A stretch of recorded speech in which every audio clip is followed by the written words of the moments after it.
In November 2023, Sam Altman was fired, not from some small startup, from the company he founded, from the company that had just released the most talked-about software product in the history of the internet. The OpenAI board voted him out on a Friday afternoon, and by Sunday evening he was back. 72 hours that shook the technology industry harder than anything that came before it. 3 years later, someone made a movie about it. The director was Luca Guadagnino, the man behind Call Me by Your Name, Challengers, films known for their emotional precision, their ability to put you inside the skin of complicated people making impossible choices. The studio was Amazon MGM. The star was Andrew Garfield, playing Sam Altman. Monica Barbaro played Myra Murati, the OpenAI CTO who resigned during the chaos.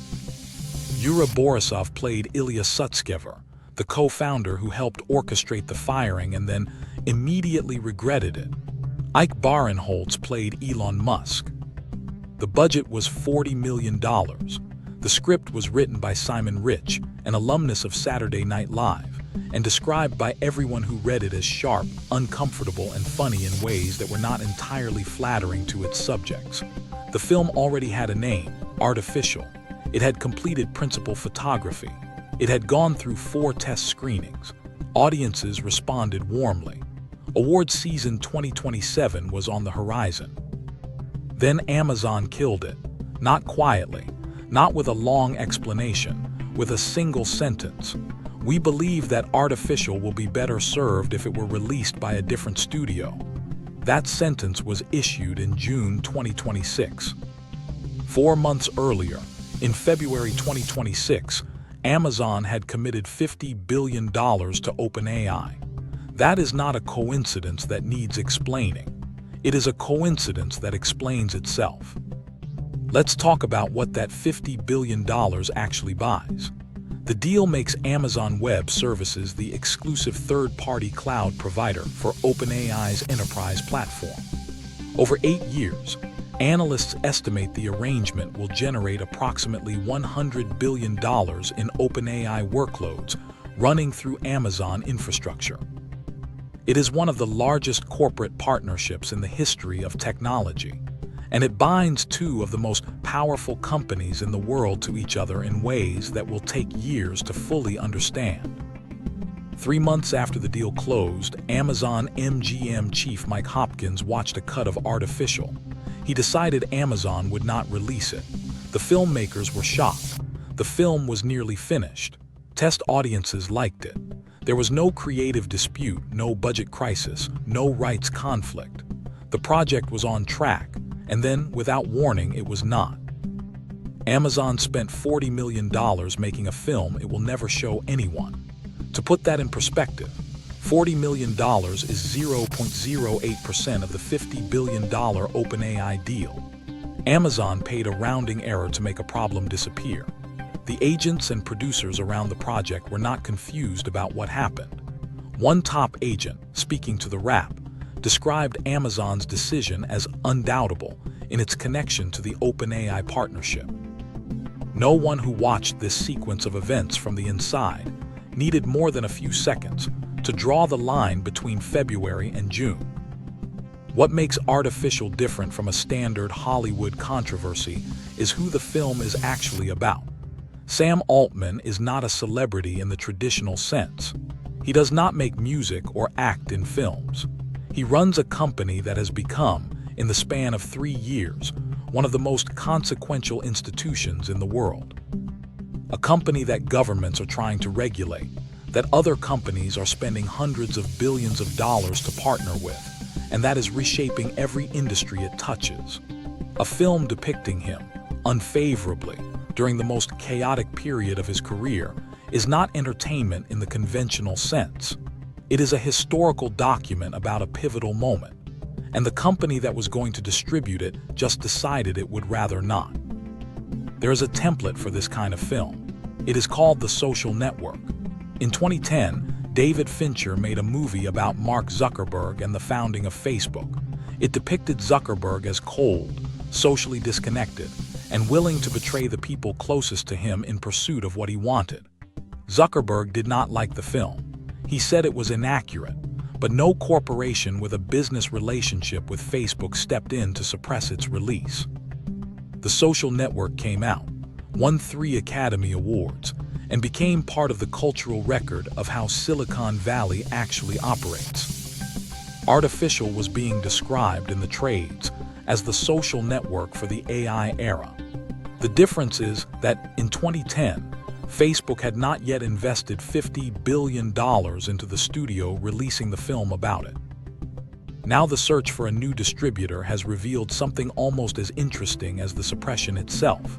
Netflix passed, A24 passed, Focus Features passed, Warner Bros. Passed. The film that insiders describe as one of the most commercially promising acquisitions available is struggling to find a home. Mubi is reportedly the leading contender, with Neon also in consideration.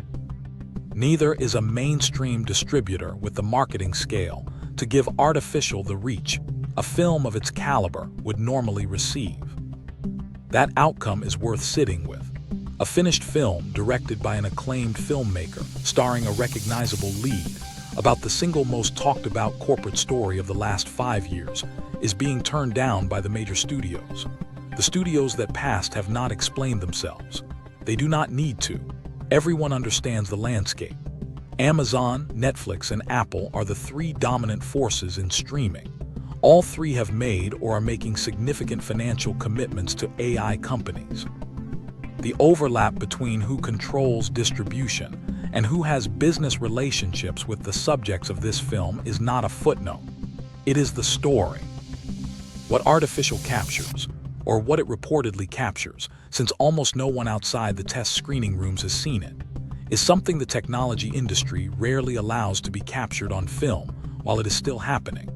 The 72 hours in November 2023 were a moment when the mask slipped, when the people running the most powerful AI company in the world revealed, in real time, that they had no idea what they were doing with the thing they had built.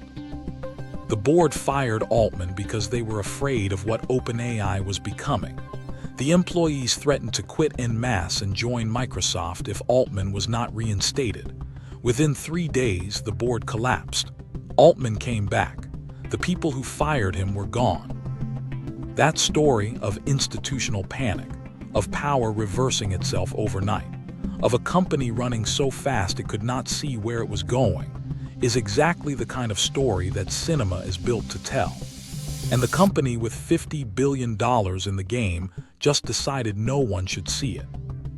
There is a version of this where Amazon's decision is interpreted generously. Business relationships are complicated. Distributing a film that unfavorably depicts your largest technology partner is a real conflict. These decisions happen in entertainment all the time, for reasons that are not always sinister. Amazon did not destroy the film. It let the team take it elsewhere. CAA is actively shopping it. A distributor will be found. But the generous interpretation does not survive the math. $40 million written off. A finished film shelved. A single sentence of corporate language where a real explanation should have been. And a timing so clean, so direct, that denying the connection requires active effort. Something has changed in the relationship between money, technology, and the stories we are allowed to tell about both. Hollywood has always had money. It has never had money quite like this. AI investment is not a sector anymore. It is the substrate that every other sector is being rebuilt on top of, and the companies controlling that investment are not passive shareholders. They are active participants in every industry they touch, including entertainment, including the industry that is supposed to hold power accountable by telling stories about it. Artificial will eventually be released somewhere. Someone will distribute it. People will watch it. But the story of why it almost did not come out will be more revealing than anything in the film itself. A $50 billion deal bought one sentence of corporate language and the quiet disappearance of a $40 million movie about the most powerful man in artificial intelligence. That is what money looks like when it becomes large enough. It does not censor. It does not threaten. It simply makes a phone call, watches a cut, and decides the film would be better served somewhere else.